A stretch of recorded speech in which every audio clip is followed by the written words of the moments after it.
where those who perceive truth may strive to make others see. A big, powerful America, and shoot them for what?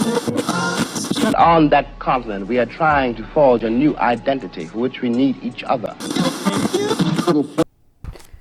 I want you to imagine getting a court ruling or a court ruling made public, and in this court ruling they say that corporations are now to be considered persons for the purpose of constitutional protections.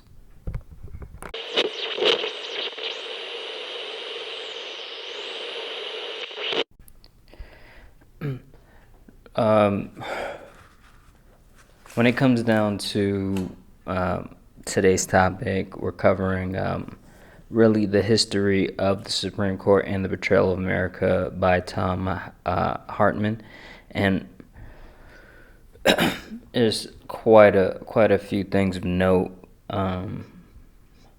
but among a lot of really what stands out to me is the idea of corporations becoming persons, and the idea of really the people who are really sit on the Supreme Court being able to make that decision. Now, of course, in terms of the renovation of society, I think this is a mistake at best, and just blatant corruption at worst. And I really want to dig into this concept because in terms of really societal-wide renovations, I don't think a lot of people consider nearly as much the courts, especially after reading what this particular book. It's something that is something that we need to pay more attention to in terms of the court rulings and things of that nature. But when it comes down to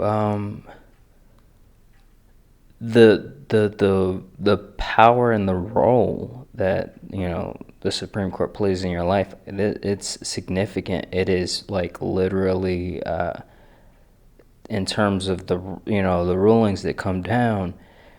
This controls a lot of what we interact with, how we interact with things, and of course, recently in 2000, I think it was 2000. I want to say 2023 or 2000.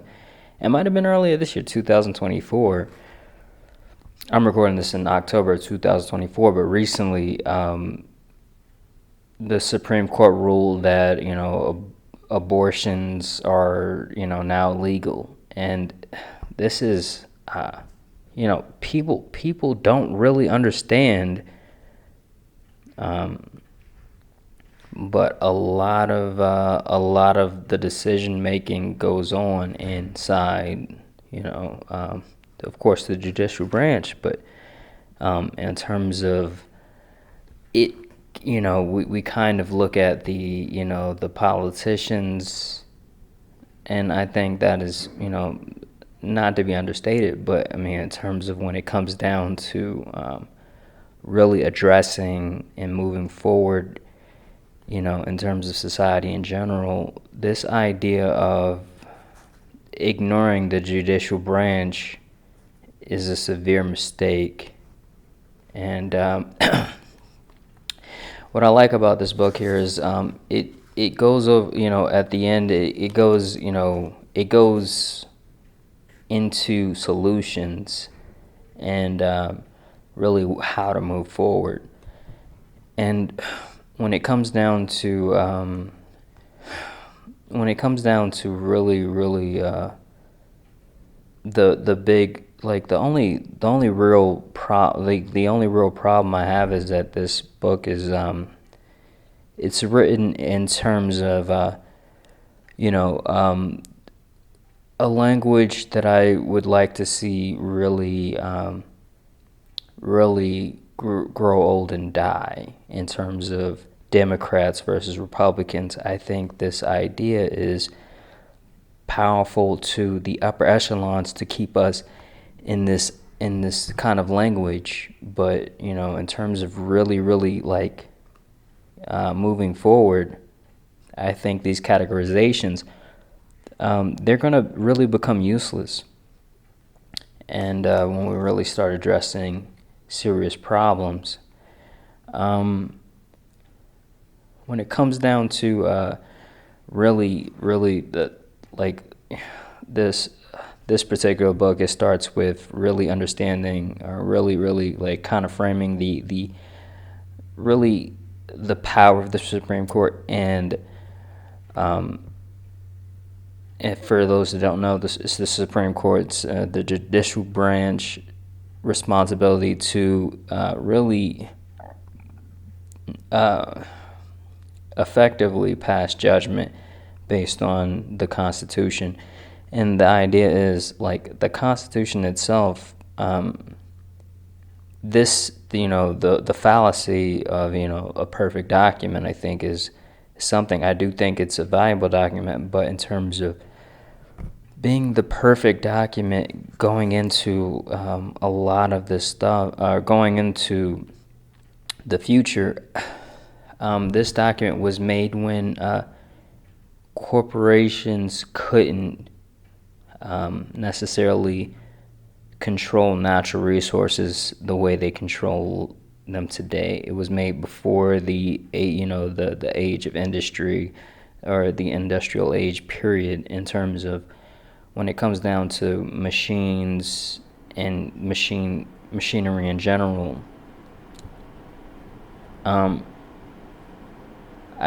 Like this idea of really how we move forward now. In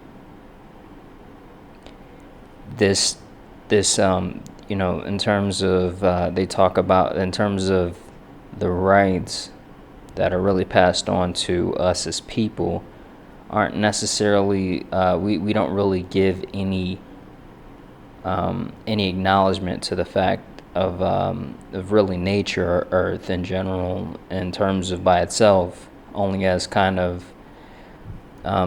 really the idea that a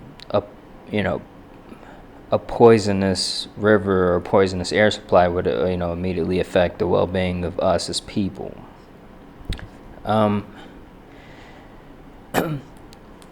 In terms of really like the understanding, like more of the power really behind this idea of a Supreme Court, there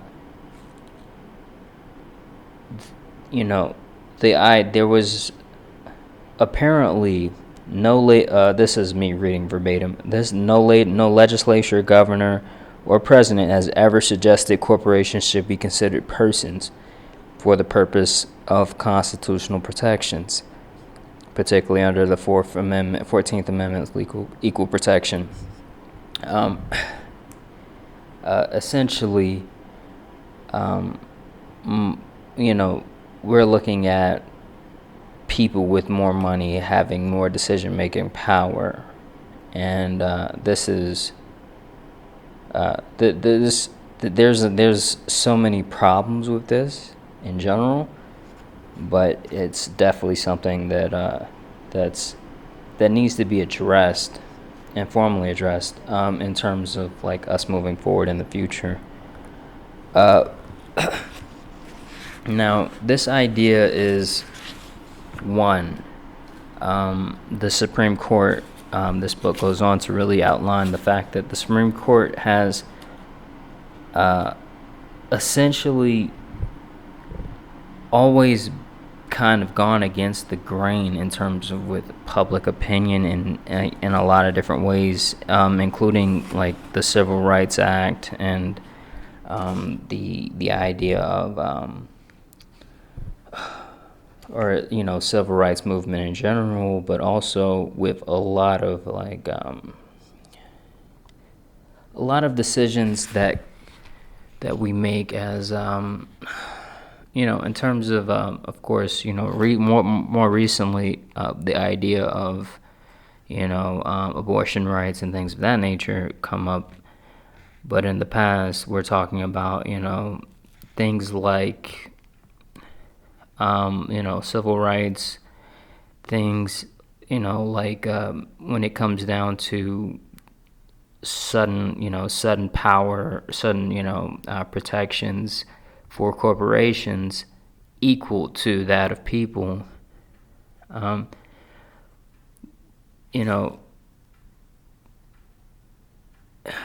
This is and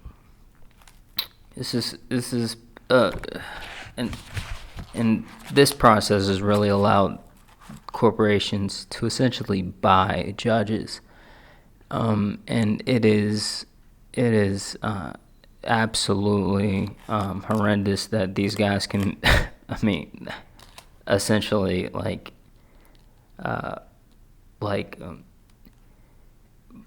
these guys are even up for grabs in terms of when it comes down to delivering justice in any way, shape, or form. But I think I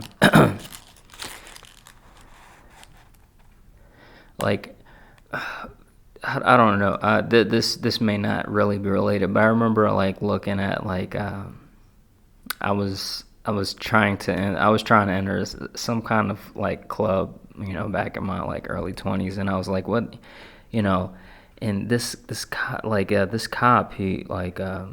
this cop was standing kind of at the door, and somebody said, oh, you need to pull your pants up, and I pulled my pants up, and I walked toward, and I was trying to walk. Oh, and as soon as I pulled my pants up and I walked toward, he said, "Oh, it's too late." And I looked at, he said, and all this was going on in front of the cop, and I just remember looking at the cop are you is this even is you're here to for something, I'm sure, in terms of is this really how things are done?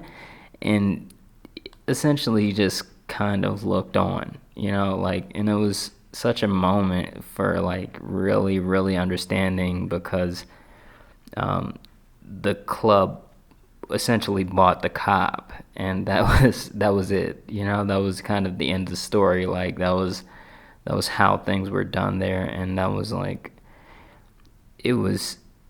it's such, I think when we look at these places, we really, really, when we talk about renovating anything, the idea of being able, money having an influence in these, in the courtroom is, it's simply wrong. And when it comes down to, this element, I think it does inspire kind of a feeling of, oh, so I can buy you for, however much a night, and, essentially do what I want because I bought you. And it was, I think, in terms of moving forward in any capacity, this idea of purchasing, any type of justice needs to be scrubbed completely, and and this doesn't need to be something to where there's bargaining power for a lot of these guys that that allow for them to say, oh, this is what the Constitution says, when it's clear that they've been, in terms of looking at their record, they're clearly bought by a corporation or any entity of sorts. When it comes to the rewriting of the Constitution,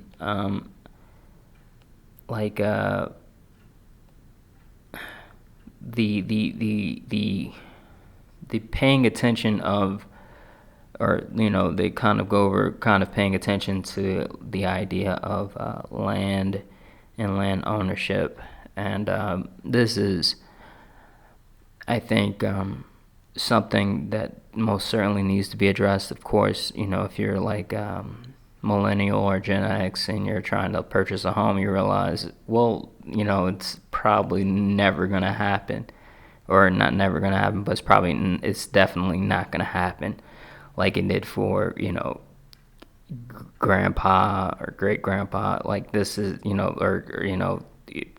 this idea of purchasing land, the bar only gets higher, and really addressing the idea of if we do have freedom, like the idea of land ownership needs to be something that is really, really paid attention to in terms of how high that bar is and where that bar can go. And at some point, it was just an interesting note. It was if like it would be cheaper or it would have been cheaper for people to not own slaves if slaves were taxed, and I thought that was hilarious, because it's just like like if slaves had to pay taxes in any way, shape, or form, I think that's kind of, when it comes down to really any, like nobody audits the IRS, and it has always been that way. And the idea of like going to these offices and being faced with people who are just like in a position of power over whoever comes in the office, or the general populace, like essentially just not being qualified to make any type of decision, or or even show genuine respect for people in general. This is like, I think, something that it's crazy to think, but this idea of taxes and taxation is definitely something to look out for in terms of how that relates to the Supreme Court or the courts in general, the judicial system. I think in terms of how this can go into really somehow regulating the IRS more, and how they go about things, I think it might essentially become a place of power at some point. I'll have to read more about really the IRS origins and things of that nature. But when it comes down to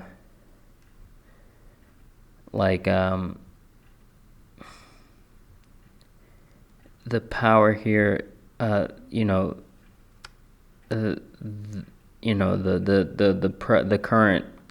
current administration can essentially really put in place people, and if they put in place people at the right time,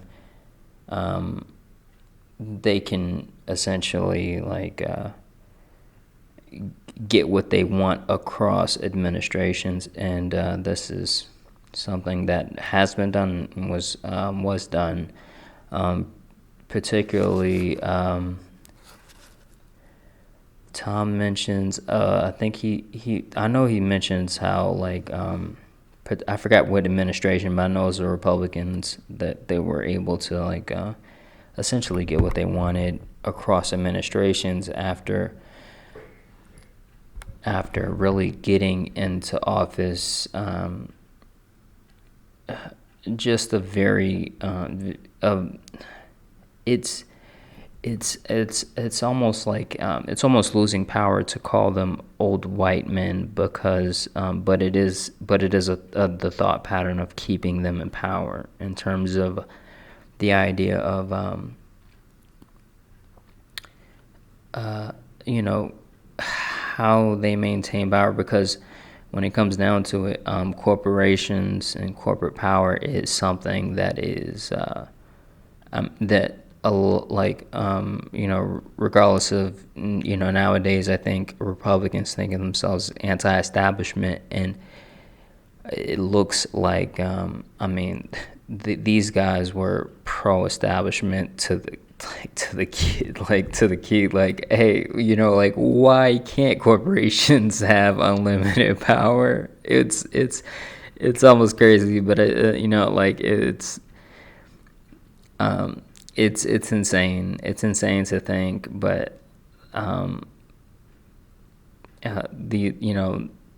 they essentially, like, at some point, one administration put in, they put in 2 judges, and the idea is that even if, you know, or they set some kind of limit on the judges. I think it was a 5 court limit, or 5 judge limit or something like that, to where it was, you know, across administrations, to where even if one person died or left, then they would still, like, there would be no appointee after. And it is simply insane to think that, you know, these guys, of course, when it comes down to today, could even say, like, abortion's now illegal. Like, who made this decision? like who was going around saying, you know what, I really hate, like, the fact, I don't know, like, I don't, like, if they're gonna make a decision about something behind someone's back, I think, like, you know, the fact of, you know, corporations having the power that they have is obviously something that we want to really reel in. But these guys are, I think a lot of this is, a lot of what's happening now is to really get, get people worked up and emotional, while, you know, their other hand that isn't holding whatever's getting you worked up and emotional is in your pocket, and making sure that you're broke and you stay broke, and us peons don't rise up. It's so crazy, but like the original, like, I believe it's the EPA was originally really a political power play. The EPA, I think I want to say they're a joke, but that just might be me just kind of saying that about really the FDA in general. But really, when it comes down to, like, the origins, it was political. It wasn't, that these guys, this administration didn't care about the environment. They didn't. It was something that they knew they can, take from their opponent if, they started to look like they cared. And it's kind of it's kind of the way unfortunately the way a lot of things get done in general. Like I said, I don't have any particular faith that the EPA is doing their job. I know they could definitely be doing their job better, but I'm not really sure about the circumstances surrounding the EPA to really speak on that. What I really like with this particular book is, Thom Hartmann goes into, like, the last part, into really kind of a way to move forward, right? And of these suggestions, regulating the number of justices on court and with term limits and stuff like that is definitely one way. We stagger the term limits to make sure that every administration gets, somebody there. I thought that was a pretty powerful solution. In terms of also probably the most powerful solution is having cameras in the courtroom, and a lot of and the rule is nothing. The idea is no cameras or recording devices or anything that would be ultimately disrupting the trial to be used in the courtroom. But the idea of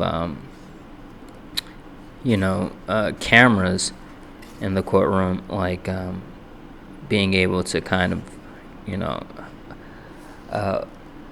I think that element takes out, I think a lot of these guys would act different if somebody was over their shoulder watching, and I think a camera would certainly do that. Right now they're using like things like, okay, we can like type out everything that's said and put it somewhere, but I think a camera, especially nowadays, like it would change things in terms of how things really come out for, I think, a lot of decision making in general.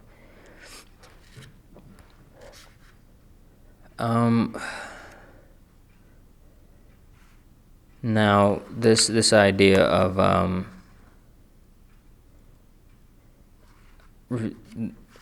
another idea is strip the courts, or kind of a last resort, in making them really not be able to make judgments on the environment, or the I think it was the environment and like corporations and corporate power, corporate influence, and that was also that's without a doubt going to be helpful, but it is kind of a last solution thing in terms of making sure that the courts, taking this out of their jurisdiction in terms of stripping them of this jurisdiction is really kind of or it's thought of as a last resort. But I mean, it's kind of looking. I mean, that's most certainly preferable to, anything, to anything after that would have to really be up for consideration. When it comes down to today, or not today, but like a lot of guys don't realize, but in medieval times, or before we had rights, us peons had rights. I think we commoners had to be tortured before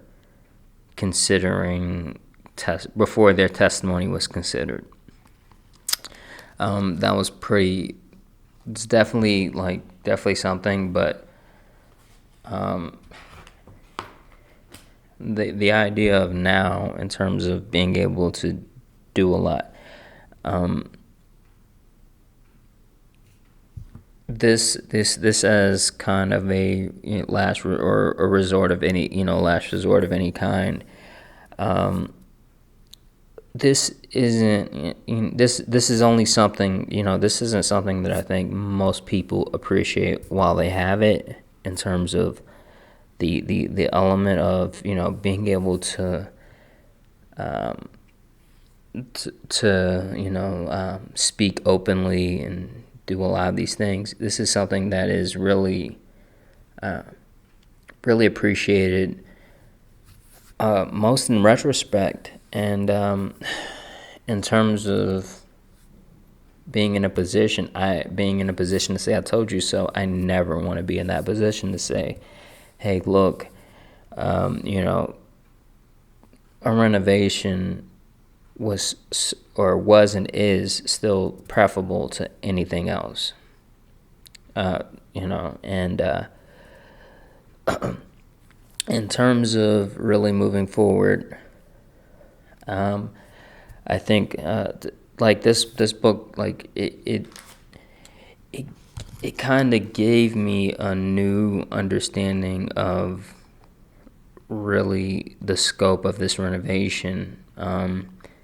The idea of any type of renovation that goes on, that needs to go on. And I think, like I said, I really like, I think a lot of people really should understand that, you know, these guys still have to do a dance. You know, I think a lot of people have given up, but this element or this idea of like you know, the process, making a dance, you know, them having to do a dance,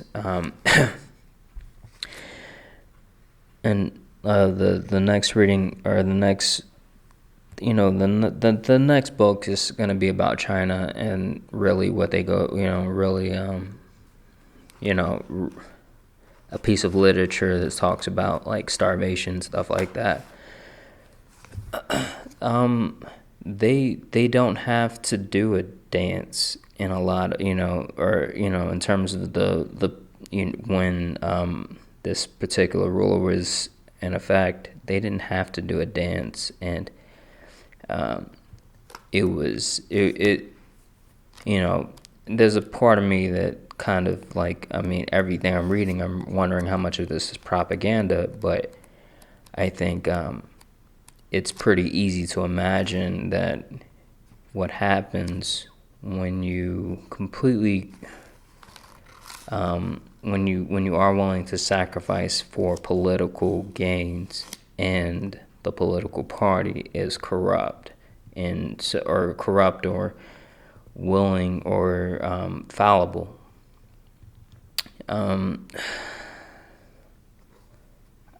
It's definitely like it's definitely worth it in terms of this idea of three branches and addressing all of them, and you know, this is something that I think that we should really have in our sights in terms of addressing things in general. This is, I mean, it does appear, I mean, when it comes down to it, this book, The Hidden History of the Supreme Court and the Betrayal of America, like this is, I don't think I don't consider this an understatement. I don't consider this, you know, a bold claim by any means. And it's going to be something that we really want addressed in the future. In any case, I'm your bookman, Sleepy. If like and subscribe if you're on YouTube, and if you're not, make sure you're subscribing to the podcast. In any case, thank you.